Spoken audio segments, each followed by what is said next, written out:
Kalau menurut kakak nih, wajarkah Tuhan disamakan dengan manusia, dan wajarkah Tuhan dia seperti manusia keluar dari tempat yang yang begitulah, Iya, saya kayak gitu tahu. kan? Kalau jangankan itu, saya juga pernah mendapatkan, maaf ya Kak Ilya, saya tutup ya, pas saya potong. Oke. Bahkan begini, ada pertanyaan mereka di kalangan saudara Muslim, masa Tuhanmu itu BAB? Masa Tuhanmu itu kencing? Masa Tuhanmu itu bisa lahir dari kemaluan wanita? Itu pertanyaan-pertanyaan yang sifat mereka itu terlalu kotor dan najis. Aku akan memberkati orang-orang yang memberkati engkau, dan mengutuk orang-orang yang mengutuk engkau. Dan olehmu semua kaum di muka bumi akan mendapat berkat. Saya selamat malam sebelumnya kak. Ya, malam, silakan brother. Saya dari Muslim, tapi saya mau bertanya, boleh gak? Oh ya, silakan. Ada Timothy di sini. Ya. Ya gak apa-apa lah ya kak ya. Oke, silakan. Sharing-sharingnya. Tapi saya cuma 2 pertanyaan aja sih. Ya. Gini kak, yang pertama tadi enggak, satu aja deh, satu, nggak usah 2, satu aja deh kak. Gini, kalau kakak ya percaya yang mana sih, yang Yesus apa yang Allahnya kak? Ini memang pertanyaan umum, tapi pertanyaan Yang saya Yesus atau yang Allahnya yang kakak bilang, yang bapaknya.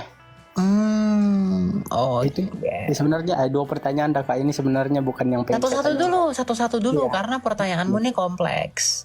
Oke kak. Kalau oke. kamu begini brother, room saya ini bukan room polemik. Jadi kalau kamu mau lama pun bertanya, tapi kamu mau mendengar dan kamu mau belajar, kami akan jawab itu karena yang di bawah juga mau belajar gitu.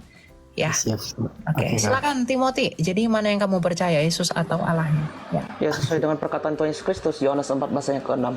Akulah jalan, kebenaran dan hidup. Barang siapa yang percaya kepadaku, barang siapa yang percaya kepadaku tidak akan mati, tidak akan binasa, maka yang mendapatkan hidup yang kekal.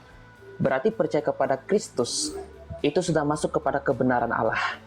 Apalagi Yesus mengatakan dalam Yohanes 4 ayat 22, menyembah dalam roh dan kebenaran. Siapa kebenaran itu? Allah Bapa. Yohanes 17 ayat ketiga. Yesus Kristus dalam Yohanes 14 ayat ke-6 tadi. Dan Roh Kudus, Yohanes 14 ayat 26 dan Yohanes 15 ayat 26. Roh kebenaran yang keluar dari Allah. Jadi Allah Tritunggal yang kami percayai, Bapa, Anak, dan Roh Kudus.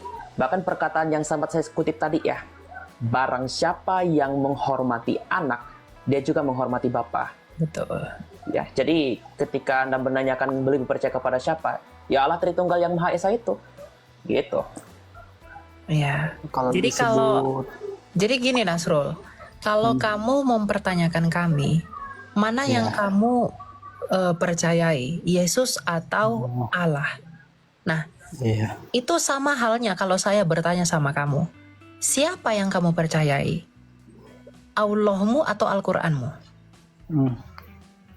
Itu sama halnya kalau kamu bertanya begitu sama kami. Kamu pasti percaya Allahmu dan kamu pasti percaya Al-Quranmu toh. Karena kamu mengenal Allahmu itu dari Quranmu kan? Yang adalah firman Allah yang jadi buku. Nah, Yesus adalah firman-Nya Bapa yang menjadi manusia. Kami mengenal Bapa melalui Yesus. Makanya Yohanes 14 ayat 6 berkata, Yesus berkata, Akulah jalan dan kebenaran dan hidup. Tak seorang pun yang dapat datang kepada Bapa kalau tidak melalui aku. Karena akulah firman-Nya Bapa yang menyatakan siapa Bapa. Jadi kami mengenal siapa Bapa yang tak kelihatan itu melalui Yesus yang adalah firman-Nya sendiri. Sama seperti kamu. Kamu mengenal Allahmu itu dari firman-Nya yang menjadi buku, yaitu Al-Quran. Tanpa Al-Quran, kamu gak bisa mengenal Allahmu. Maka tanpa Yesus, kami tidak bisa mengenal Bapa. Bedanya, iman kamu firman menjadi buku, iman kami firman menjadi manusia. Jadi kami percaya Yesus, kami percaya Bapa. Karena Yesus adalah firman-Nya Bapa. Sama seperti kamu percaya Al-Quran, dengan demikian kamu percaya Allahmu. Karena kesaksian mengenai Allahmu itu kamu temukan dalam Al-Quranmu. Gitu. Oke. Gini, berarti kalau menurut orang kakak, Yesus itu maha kuasa lah ya. Ya betul, karena nggak mungkin firman Allah nggak maha kuasa, bro. Oke kak. Dan Oke, itu jadi pengakuan pertanyaan Yesus yang juga, kedua. bro. Dan itu pengakuan Yesus juga. Oke bang. Ya siap. Tapi ke saya bertanya bagus kan, kayak ya lah ada minal ilmi lah ya. Ya. Saya maksudnya itu diskusi sama orang abang kan baik-baik ya. Iya nggak apa-apa. Ya. Oke, Kami juga pertanyaan yang senang kedua. kok kalau ada yang mau belajar ya. Yang kedua silakan. Gini bang, kalau abang kan mengakui sendiri ya Yesus itu maha kuasa ya. Ya. Terus yang saya mau pertanyain, kenapa dia bergantung kepada manusia untuk kelahirannya? Contohnya Maryam. Iya. Kalau di kami kan itu namanya Maryam. Kalau di orang abang mungkin Maria ya, Bunda Maria. Oke. Iya. Saya tidak akan permasalahkan Maryamnya itu karena Maria dan Maryam itu pun berbeda ya. Maryamnya siap, Kak. kamu dengan Marianya kami itu berbeda karena Maryamnya kamu itu dari Lewi, Marianya kami itu dari Yehuda gitu. Nah, Oke. tapi terlepas dari itu, saya mau fokus kepada pertanyaan kamu bahwa kenapa Yesus harus bergantung pada manusia? Justru dia tidak menunjukkan ketergantungannya. Karena Injil yang dijanjikan kepada Adam dan Hawa, kamu tahu nggak apa? Keturunan perempuan. Jadi ketika Adam dan Hawa jatuh ke dalam dosa, Tuhan itu tidak menjanjikan agama, tapi menjanjikan anak yang akan lahir dari perempuan. Jadi ketika Yesus lahir dari perempuan, bukan hasil perkawinan, dia menggenapi janji kepada Adam itu. Dan dia adalah sepenuhnya manusia dan sepenuhnya Allah, brother. Dia bukan superhero. Jadi Oke. dia harus, kemanusiaannya ya harus lahir dari manusia. Kalau dia kemanusiaannya datang begitu aja tanpa kelahiran, dia tidak dapat menebus kami. Karena untuk menebus manusia yang lahir haruslah juga yang lahir dari manusia.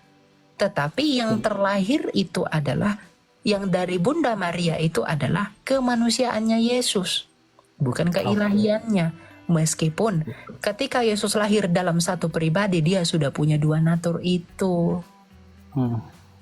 Begitu, jadi tidak tergantung pada manusia. Justru itu menunjukkan kesempurnaan firman itu. Karena kalau menjadi manusia, ya harus menjadi manusia sepenuhnya seperti apa manusia itu adanya. Adakah manusia yang langsung jatuh dari langit? Atau adakah manusia yang datang dari batu? Mengalami kelahiran. Maka Yesus ketika firman itu menjadi manusia, ia harus mengalami kelahiran untuk menggenapi apa? Menggenapi janjinya kepada Adam dan Hawa, kepada Nabi Yesaya, kepada Yeremia, kepada Mika, kepada Yehezkiel, kepada Musa, dan kepada para nabi. Oke, jadi itu udah dijawab lah ya kak sama kakak ya. Nah jadi gini kak, kita saya kayak gini ya. Kalau kakak kan dilahirkan dari orang tua kakak ya, maaf ya. Betul, ya. Ya. Kalau kakak dilahirkan dari orang tua kakak, itu menurut kakak bergantung gak itu sama orang tua? Bergantung dalam pengertian apa dulu nih? Iya, dalam segi kehidupan lah. Iya, pasti. Ya, bergantung ya. Ya. Jadi saya minta dalilnya bahwa Yesus itu katanya itu dia tidak bergantung kepada manusia. Kalau ada sih. Ya tentu kemanusiaannya itu harus mengalami masa-masa kemanusiaan pada umumnya. Misalnya Yesus menyusui, pada waktu kecil Yesus harus makan, Yesus harus minum. Ya itu kemanusiaannya bro. Tapi keilahiannya kan tidak. Begitu. Oh iya, aku kan gini kak. Oh minta dong dalilnya gitu bahwa dia itu menyatakan dia itu tidak sama sekali membutuhkan manusia untuk kelahirannya gitu kan. Tidak ada Yesus mengatakan dia tidak membutuhkan manusia. Dia itu lahir dari perawan Maria itu untuk penggenapan, brother, untuk fulfillment. Karena dia harus menjadi daging. Jadi bukan itu sesat berpikir kalau kamu menganggap itu ketergantungan. Karena yang menyebabkan dia lahir menjadi manusia itu adalah penggenapan Mesias itu sebagai anak manusia yang dilihat oleh Daniel 7 itu loh. Oke, Makanya oke. disebut anak manusia. Jadi kalau kamu katakan, oh dia kan bergantung makan, minum, dan lain-lain, itu bukan ketergantungan. Itu hakikatnya dia dan kodratnya yang tertambah sebagai manusia. Karena bagaimanapun manusia normal pada umumnya, ya pasti makan, pasti minum, itu kebutuhan, bukan ketergantungan. Iya benar Kak, benar-benar kan kalau Tuhan sama manusia beda ya Kak ya. Tuhan itu gelar, manusia itu hakikat, itu berbeda. Oke, berbeda ya Kak. Nah, Iya, gini, Yesus itu gelarnya adalah Tuhan, sebagai penguasa, hakikatnya adalah manusia dan Allah. Karena dia punya Oke. dua natur. Begitu. Oke Kak, oke Kak. Jadi kita kayak gini Kak ya. Kalau Tuhan sama manusia itu ya beda kan Kak, benar kan? Tuhan itu gelar, brother. Allah Oke. dengan manusia itu yang berbeda. Oke Kak, berapa yang penting ada beda lah ya. Beda, betul. Benar-benar. Kalau menurut Kakak nih, wajarkah Tuhan disamakan dengan manusia dan wajarkah Tuhan dia seperti manusia keluar dari tempat yang yang begitulah Iya, kayak saya gitu tahu. kan? Kalau jangankan itu, saya juga pernah mendapatkan, maaf ya Kak Ilya, saya tutup ya, saya potong. Oke. Bahkan begini, ada pertanyaan mereka di kalangan saudara Muslim, masa Tuhanmu itu BAB? Masa Tuhanmu itu kencing? Masa Tuhanmu itu bisa lahir dari kemaluan wanita? Itu pertanyaan-pertanyaan yang sifat mereka itu terlalu kotor dan najis. Iya. Kenapa? Alkitab sekalipun tidak menceritakan umpama Yesus melakukan BAB dan sebagainya. Kalaupun itu ada, kenapa? Ibrani pasal 4 ayat 15. Dalam segala sesuatu, ia sama seperti kita, hanya saja tidak berdosa. Dalam kemanusiaan sama seperti kita, tapi tidak berdosa. Kalau kita menggunakan logika sehat, coba kamu lihat di luar sana, ada kotoran sapi, ada kotoran hewan sebagainya. Terkena sinar matahari, apakah sinar matahari terkontaminasi dengan kotoran itu? Enggak. Bahkan itu pernah ditegaskan oleh Athanasius Agung dalam bukunya Inkarnasi, seorang bapak gereja pada abad keempat Masehi. Kemahamuliaan Allah yang maha kuasa itu tidak terkontaminasi dengan hal apapun. Layaknya seperti kotoran yang di depan lapangan, tiba-tiba sinar matahari mengenainya, itu tidak terkontaminasi. Apalagi Allah yang maha kudus. Dan mohon maaf nih Bro Nasro, ini hanya sekedar perbandingan, kamu jangan tersinggung. Ya. Ini pun juga menjadi polemik antara Islam. Karena apa? Karena di kalangan Islam sendiri, ada yang meyakini Allah beserta dengan orang-orang yang memiliki urat leher. Surah Kaf ayat 16. Dan pertanyaannya begini, orang-orang yang memiliki urat leher kotor nggak? Najis nggak? Darah itu sebagian muslim meyakini najis. Nah pertanyaannya, kaum Imam Maturidi, pengikut Imam Maturidi, Allah berserta dengan orang yang memiliki urat leher, dan urat leher itu najis. Berarti kalau Allah berserta dengan mereka, umpama saya ke WC, Mas Elia ke WC, dan semuanya ada pergi ke tempat hal-hal yang sifatnya kotor, Allah berserta di situ enggak? Pasti. Karena surah Kaf ayat 16 dikatakan kami lebih dekat daripada urat lehermu. Itu bukan penafsiran saya punya kitabnya, tapi kita fokus terhadap iman kekristenan di sini. Jadi bagi iman kekristenan, Allah yang omnipresent pun, sekalipun dia belum menjadi manusia, Allah itu maha hadir. Bahkan di tempat kotor sekalipun, itu tidak terkontaminasi dengan kemahamuliaannya Allah. Yeremia 23:23-24, 1 Raja-Raja 8 ayat 27. Bahkan langit, maupun langit di atas segala langit tidak dapat menampung engkau ya Allah. Apalagi bumi yang memiliki kotoran itu. Gitu. Oke Bang. Oke. Siap. Saya sih menerima Bang jawabannya. Tapi karena saya muslim ya saya tidak bisa mengapakan lah ya.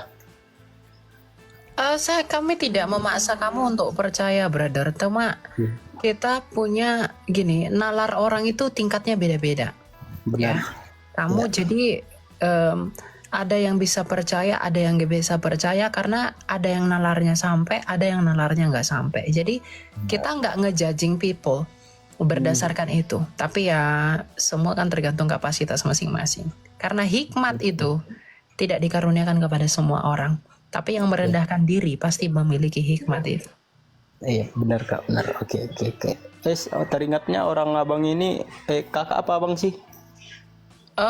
Maksudnya saya cowok. Iya. Kakak ini apa orang Batak apa orang mana ini Kak? Ya itu tidak terlalu penting. Oh enggak ya. Oke. Ya. Oke, thank you. Oke, kasih ya. Oke, ya. Oke ya. Masih banyak yang mau bertanya di atas ini. Oke, ntar ya. Ya, silakan OB. Shalom. Halo. Halo Mbak Elia, Bang Elia. Ya, silakan Pak Aritonang. Ya Bang Elia, Shalom. Saya mau bertanya, ada yang nggak mengerti saya satu. Kalau Bang Elia tahu Mazmur 34 ayat 1 mengenai Daud yang berpura-pura tidak waras. Ya, di situ kan dia di hadapan Abimelek ya. Ya, lalu? Nah, kejadian yang sama saya baca di 1 Samuel 21 ayat 12 atau 13 gitu. Tapi di 1 Samuel itu dia di hadapan Akis. Nah, pertanyaannya, Akis ini samakah sama Abimelek atau itu kejadian yang berbeda ya? Ya. Silakan Timothy, mau jawab Timothy? Saya cari dulu. Cari sih itu karena saya baru dengar. Tapi kalau terhadap ayat tadi memang iya, Mazmur 34 ya. Akis Iya, dan benar. Abimelek. Iya benar. Oke.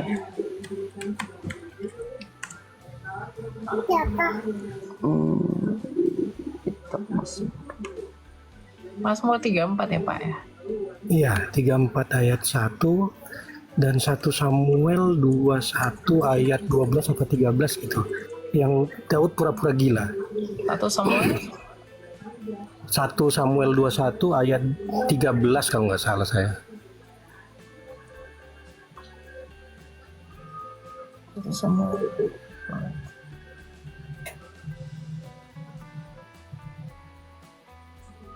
Oh, nggak bisa dibuka ini.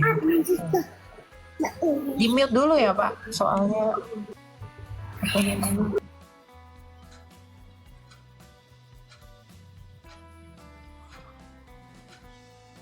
Ntar ya. Kalau setahu saya Samuel itu dalam 1 Samuel itu mencatatkan kembali apa yang ada di dalam Mazmur itu. Kenapa nggak bisa dibuka ini ya?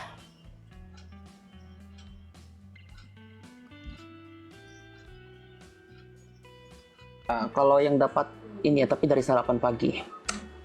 Abimelek bapak seorang raja. Atau saya tunjukkan aja deh. Ntar ya. Cuma nggak terlalu nampak. Abimelek bapak seorang raja. Banyak pakar yang yakin bahwa raja-raja bernama Abimelek dari gelar dalam Kejadian 20, 21 dan 26, bukan nama. Ya, bukan nama tapi gelar. Yang sebenarnya tetapi sebuah gelar kerajaan yang dipakai raja-raja Filistin. Judul Mazmur 34 menyebutkan nama Abimelek padahal Akis yang dimaksudkan. Ya, menyebutkan nama Abimelek padahal Akis. Karena kisah tentang Akis sudah diketahui secara luas.